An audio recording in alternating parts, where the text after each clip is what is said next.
My wife threw my birthday cake on the floor in front of 30 people, looked me dead in the eye and said, "Eat it off the ground." Then she laughed. Her mother laughed. Her sister laughed. Her two brothers laughed. Even the cousin who barely knew me, the one who'd shown up uninvited and eaten 4 plates of food, he laughed too. And I sat there at the head of my own birthday table, surrounded by the wreckage of a $300 cake I'd paid for myself, in a restaurant I'd reserved 6 weeks in advance, in a private dining room I'd specifically requested, so that my wife could feel comfortable having her family around. I didn't say a word. Not because I was weak. Not because I was embarrassed. Not because I didn't know what had just happened.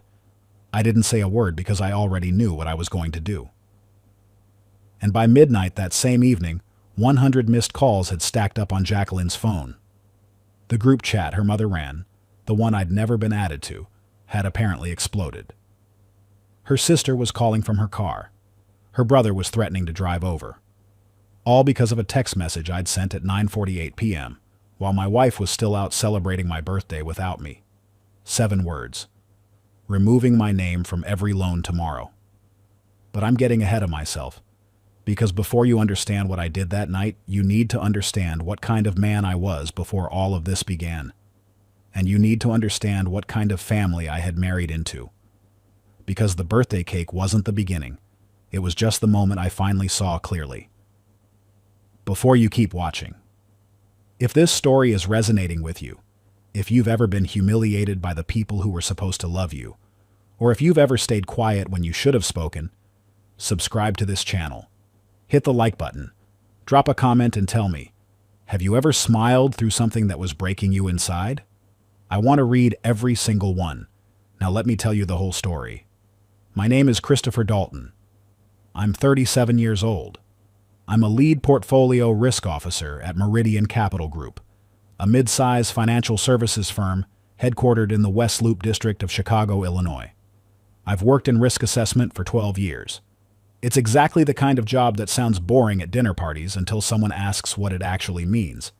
And then I explain that my signature is what stands between a company and financial ruin, and suddenly the room gets a little quieter. What that means in practical terms is this. I don't just analyze risk. I guarantee it. My name goes on contracts. My credit stands behind deals. When a business needs a principal guarantor to secure financing, a real human being with a real financial profile willing to be personally liable, they come to people like me.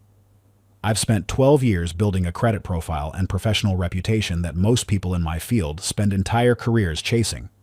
A 791 credit score, 0 delinquencies, 3 professional reference letters from institutional lenders, a personal financial disclosure that makes mortgage brokers actually smile when they open the file.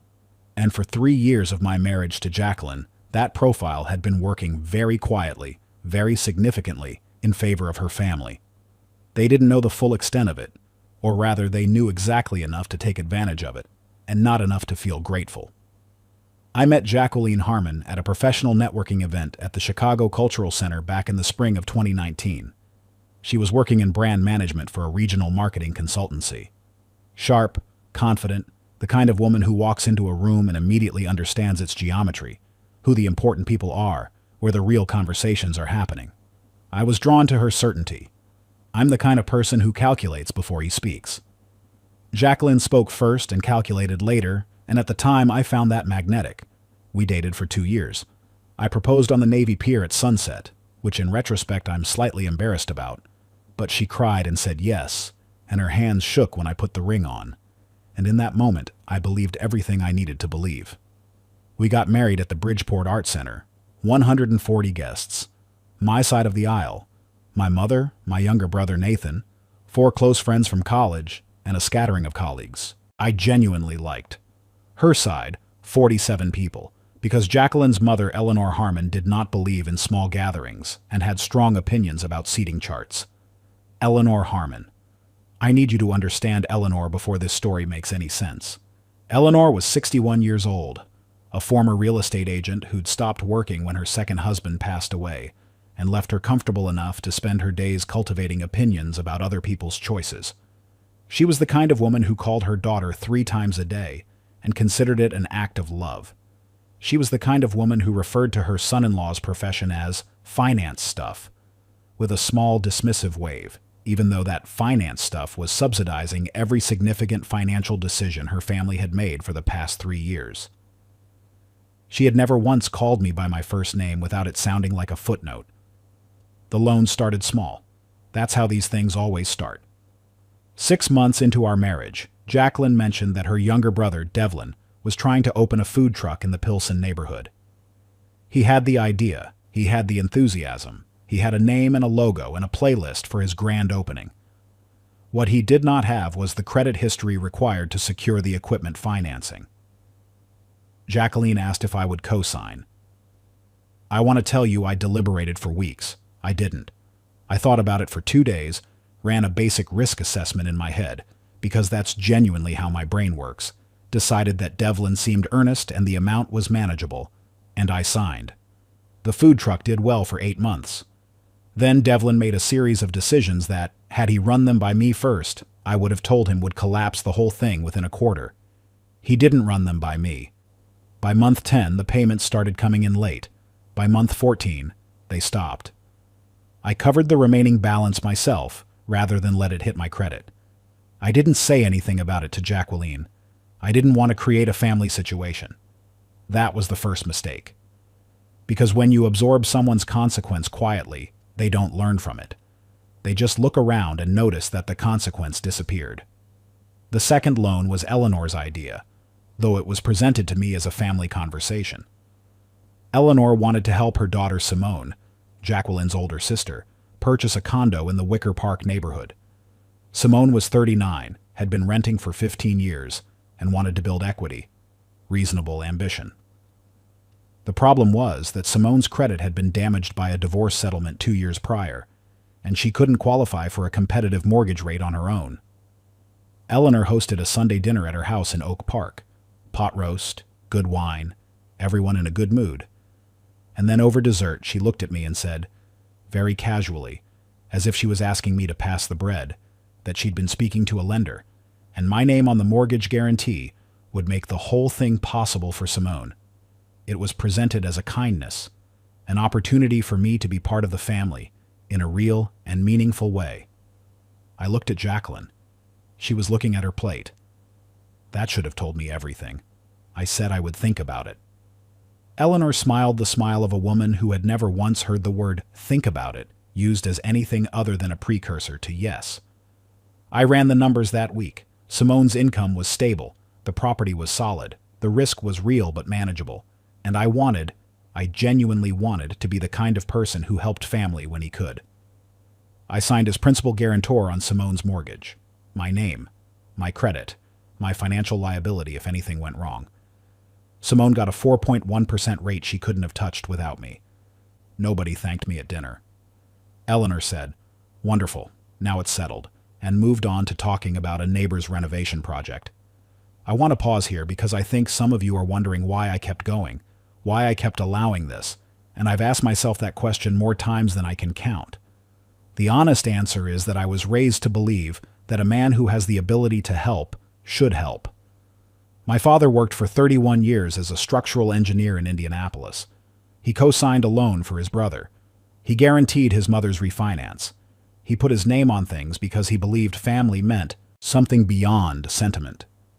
It meant showing up in the concrete, specific, costly ways that sentiment never could.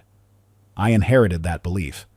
And like a lot of inherited beliefs, I'd never really examined whether it was being met with anything reciprocal. Jacqueline loved me. I believed that. I still, in some ways, believe that. But Jacqueline also came from a family that had a very specific understanding of what husbands were for, and the way I handled the first loan and then the second had quietly communicated to everyone in that family that I was the kind of man who could be asked without consequence, that there would never be a consequence. They were wrong about that. But it took a birthday cake on the floor of a restaurant for me to say so. My 37th birthday fell on a Thursday in early March. Jacqueline had planned a dinner, private dining room at Monteverde, a restaurant on West Monroe that I genuinely love. Handmade pasta, serious wine list, the kind of place that makes you feel like a meal is worth the time it takes to eat it. She told me it would be intimate, close friends, My brother Nathan was flying in from Detroit. Her family would be there, her mother, Simone, Devlin, her Aunt Patricia from Naperville. But she said it would be balanced, that it would be my night. I arrived at 6:30. The private room held about 25. When I walked in, the guest count was closer to 30, and I noticed immediately that my side of the ledger was thin. My brother Nathan was there, already at the bar, looking faintly bewildered. My two closest friends from work, Tyler and Ramirez, were sitting together near the back, making polite conversation with people they'd never met. My college friend Derek had made the drive from Evanston specifically for this. Everyone else was Jacqueline's family, or people I'd never met who appeared to be Jacqueline's family's friends. I didn't say anything. I sat down. I had a drink. I tried to be present. Eleanor was holding court at the other end of the table, the way she always did, recounting some story about a real estate deal she'd navigated 20 years ago, as if it had happened yesterday and constituted personal mythology. Devlin was on his phone for most of the first hour. Simone was talking to two women I didn't recognize about a yoga retreat she was planning. A yoga retreat that, as I was sitting there doing the quiet math I always do, was probably funded in some indirect way by the fact that her mortgage payment was lower than it should have been. The dinner itself was fine. Good food. A few good moments. Nathan gave a toast that was warm and real and made me feel, briefly, like the evening was what it was supposed to be. Then the cake came out. It was a good cake. I know because I'd seen the receipt. Jacqueline had sent it to our shared account, $320 from a bakery on North Wells, custom layered chocolate, which is my actual favorite. The staff brought it out with a candle and a small round of applause. Jacqueline stood up. And this is the moment I've replayed so many times that it has taken on the quality of something I watched in a film rather than something I lived through. Because it still doesn't entirely make sense to me, even now. She stood up and she made a comment. I won't repeat it verbatim because I still don't fully understand what she meant by it. Whether it was a joke that misfired catastrophically or something she'd been holding for months that chose this moment to surface. But the substance of it was that I was controlling, that I was cold, that I managed everything in our marriage like a spreadsheet, and that maybe this birthday was fitting because even the way I'd planned it felt like a transaction. The table went quiet for exactly 2 seconds. Then Eleanor laughed first. A sharp, bright laugh, like she'd been waiting for permission. And then the room followed. Not all of it. Nathan didn't laugh. Tyler didn't. Derek didn't. Ramirez put his drink down and looked at the tablecloth, but enough of the room laughed that the sound filled the space. And Jacqueline, emboldened by the response, reached forward and pushed the cake off the edge of the table. $320 of custom birthday cake hit the floor of a restaurant I was paying for, in a private dining room I had reserved. Eat it off the ground, she said. More laughter. Devlin had his phone out. I didn't know yet whether he was filming. I looked at the cake on the floor. I looked at my wife. I looked at Eleanor, who was still smiling with the specific satisfaction of a woman who had achieved something she'd been working toward for a while. I looked at Nathan, who had gone completely still, and I said nothing. I picked up my napkin. I set it on the table. I pushed back my chair. I said, in a voice I kept very flat and very quiet, that I needed some air, and I walked out of the private dining room, through the restaurant, and out onto West Monroe Street. It was 31 degrees. I stood on the sidewalk in my dinner jacket, and I thought very clearly for about 4 minutes. Not about how I felt, about what I was going to do. I called Nathan from outside. He stepped out 2 minutes later, his coat still unbuttoned. "Are you okay?" he asked. "I need you to do something for me," I said. "I need you to go back in there, finish your dinner, behave completely normally, and don't tell anyone I called you."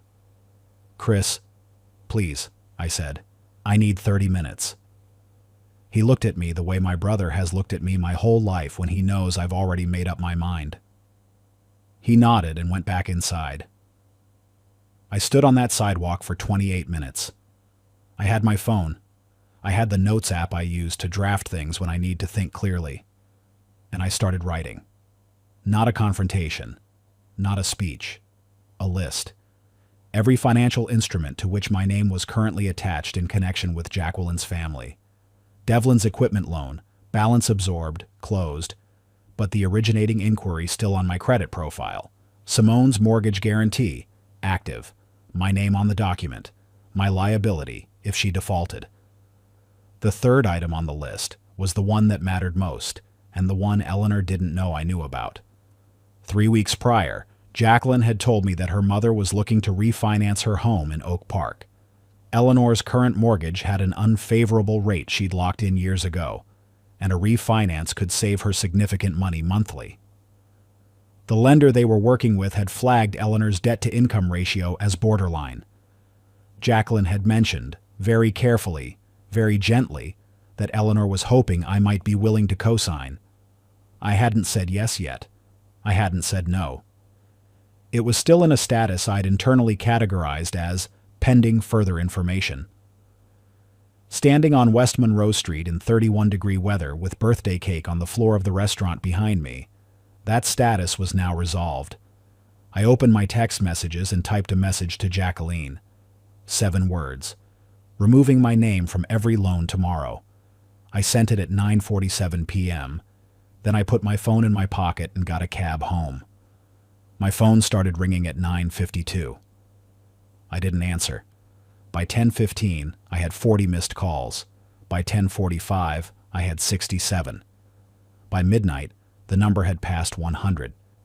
The texts were coming in from numbers I didn't always recognize. Devlin. Simone.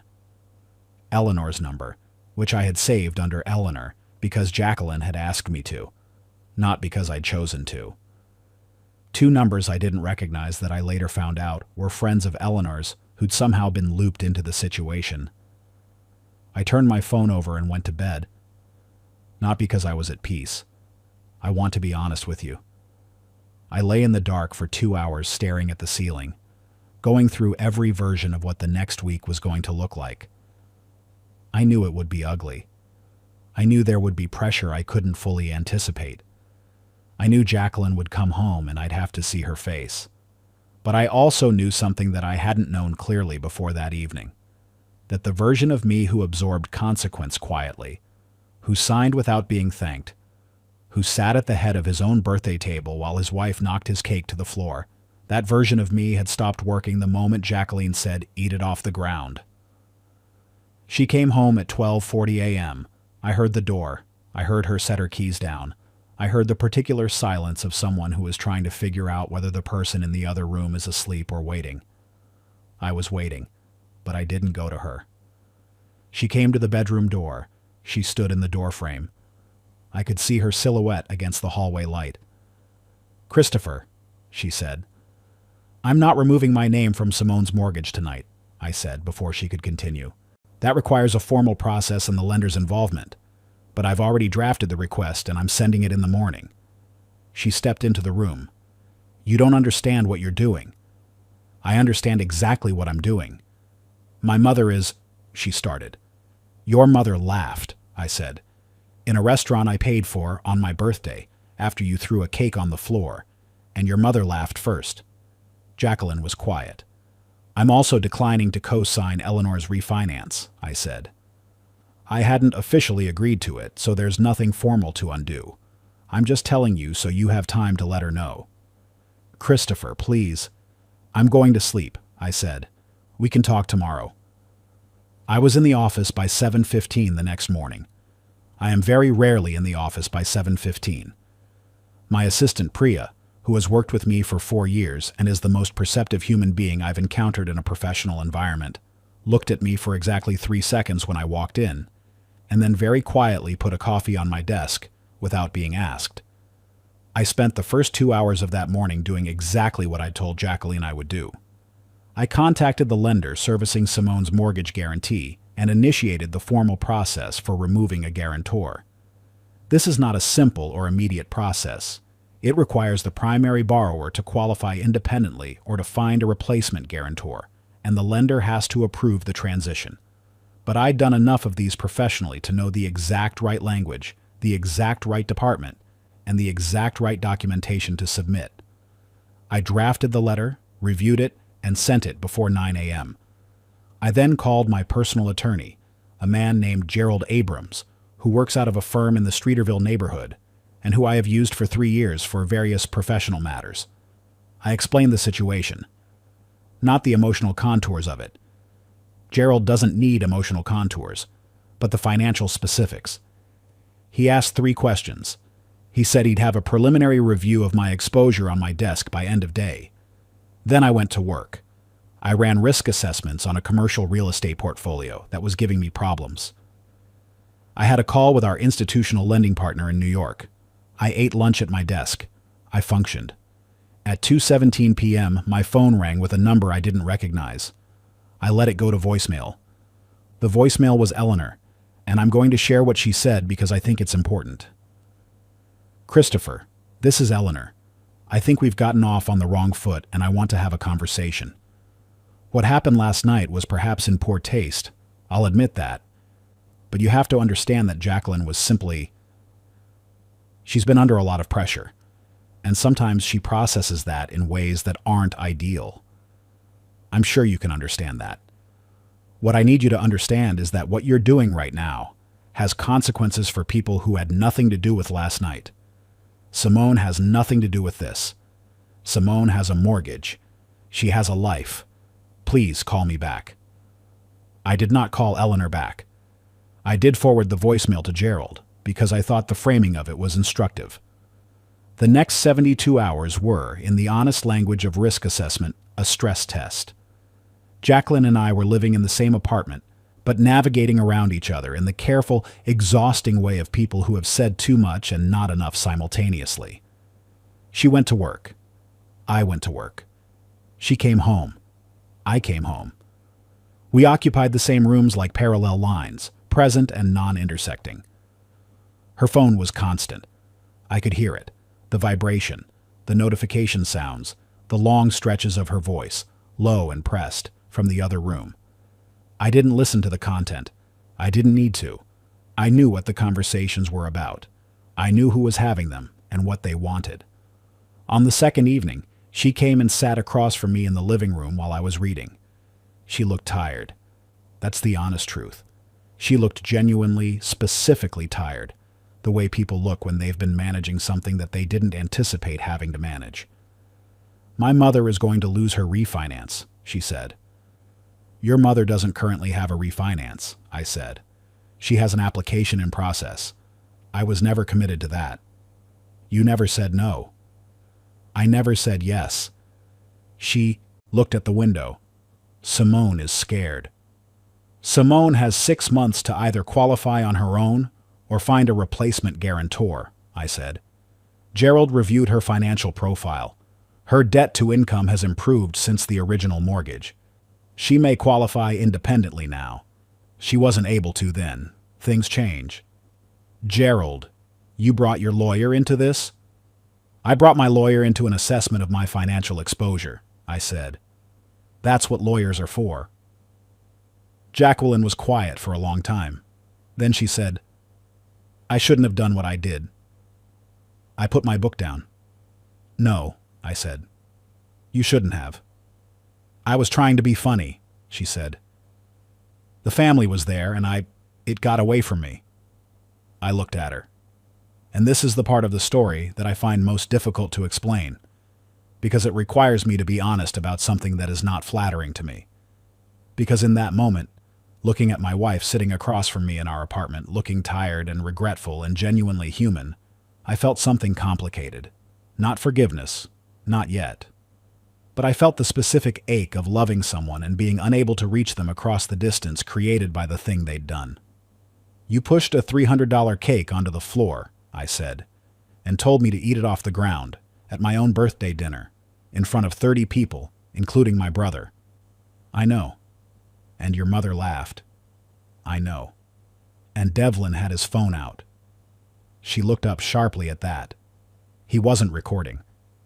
I don't know if that's true, I said, but I also don't know what he would have done with footage if he had it. She didn't answer that. Jacqueline, I said, I've had my name on over $200,000 of your family's financial commitments. I never asked for acknowledgement. I never made it a point of leverage. I signed because you asked me to and because I believed it was the right thing to do. And I sat at the head of my birthday table and watched you embarrass me in front of everyone I care about. And your family thought it was entertainment. That's not what it was, she said quietly. Then tell me what it was. She couldn't.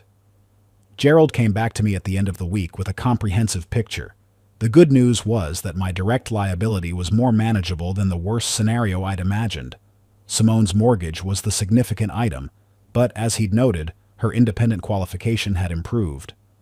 The formal guarantor removal process was underway, and the lender had confirmed receipt of my documentation.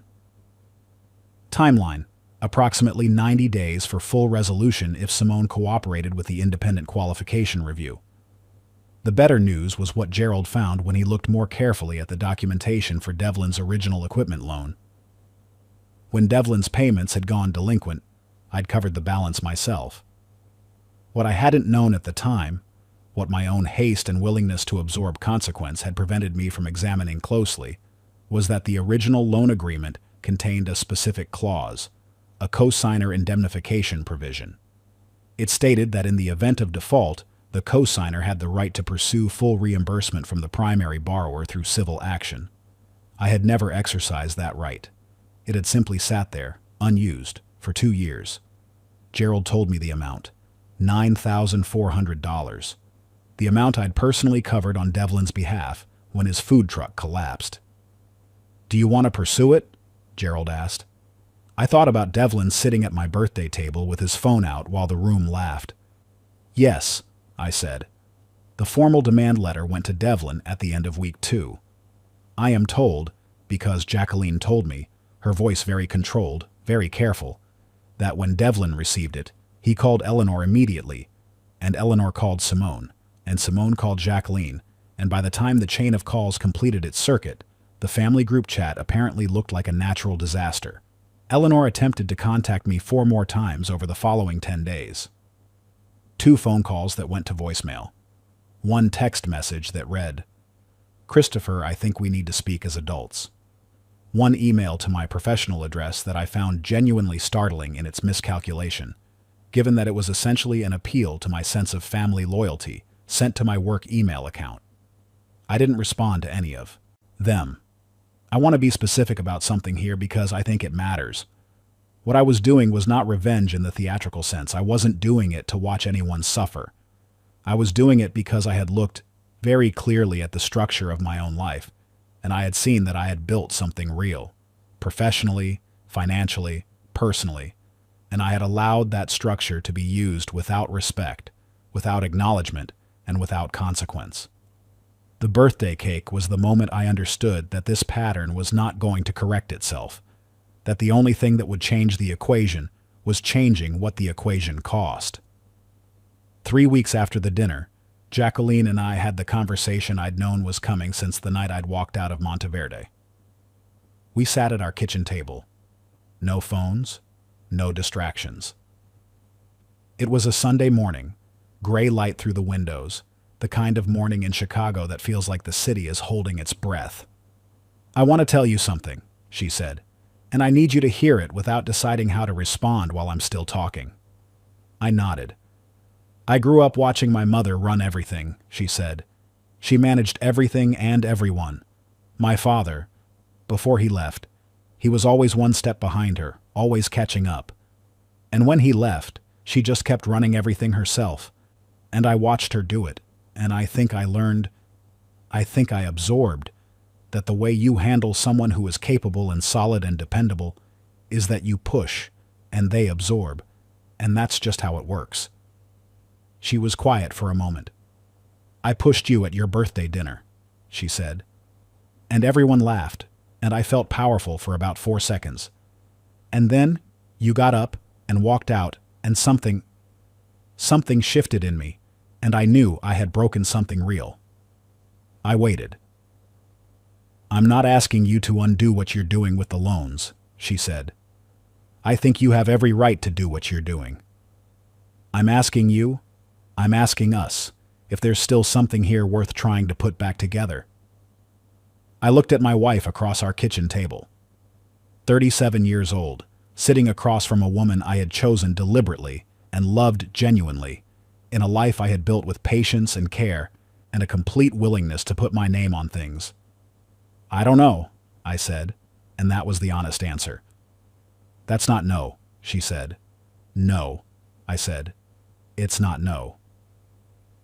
Here is where things stand now, 6 months after that birthday dinner. Simone qualified independently for her mortgage. The lender confirmed the guarantor removal was complete. My name is off that document. My liability, 0. I confirmed this in writing. Eleanor did not get her refinance at the favorable rate she'd hoped for.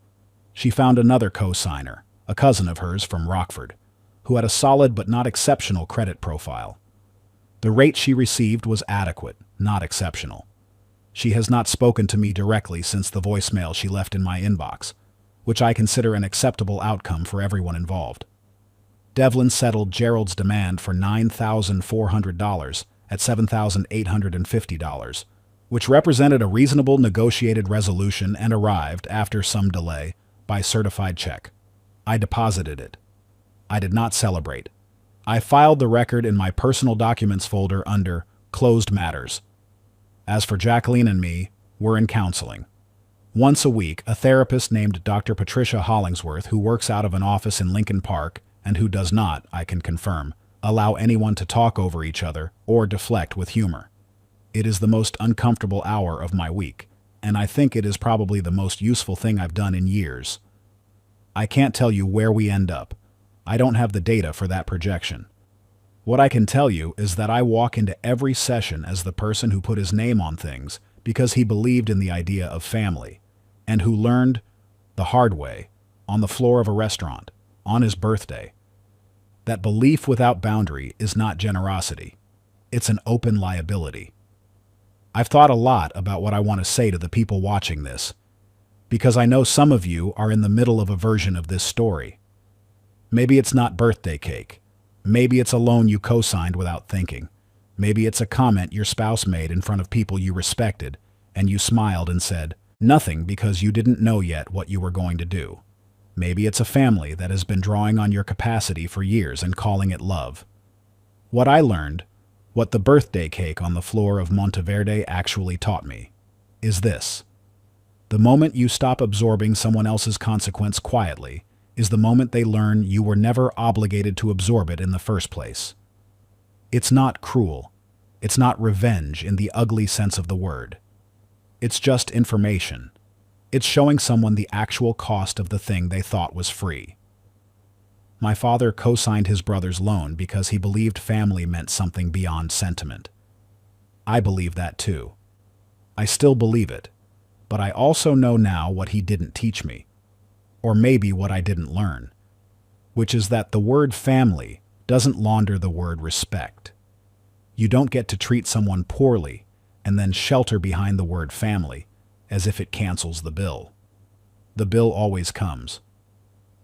Mine came on a Thursday in early March, in a private dining room on West Monroe Street, in 31-degree weather on the sidewalk outside, standing alone with my phone and my notes app, and a very clear understanding of exactly what I was willing to do. 7 words. Removing my name from every loan tomorrow. 100 missed calls by midnight. And for the first time in 3 years of marriage, I felt like the risk had finally been accurately assessed.